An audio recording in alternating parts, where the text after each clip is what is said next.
See, Nancy Pelosi wanted to explain how you go about a smear campaign. I thought this was interesting coming from the Democrats.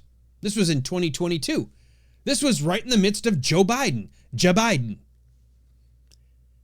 Let me just remind you how Nancy Pelosi instructed the legacy mainstream media about how people in politics know how to smear somebody.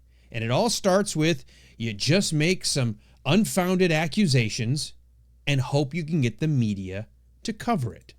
Listen. We call it the wrap-up smear. If you want to talk politics, you call it the wrap-up smear. You smear somebody with falsehoods and all the rest, and then you merchandise it. And then you write it, and they'll say, see, it's reported in the press that this, and this.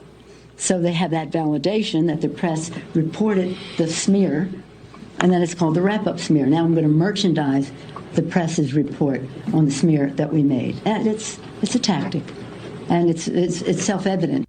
It's a tactic, and it is self-evident. We simply falsely smear somebody. And remember, she said it at the very beginning.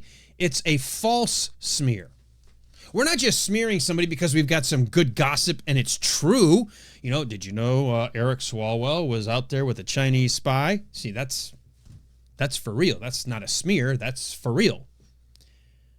She says falsely. That you falsely accuse somebody of something and hope that, and she's addressing the media, and she says that you then write the story.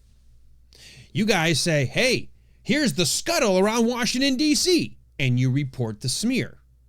And then we, the politicians who created the false smear, now point to the news story and say, see, it's even in the news. Thus, the average watcher, listener, viewer, we go, oh my gosh, well, it must be true because the paper reported it and the politician is referencing the paper. It's a circle. It's a wrap-up.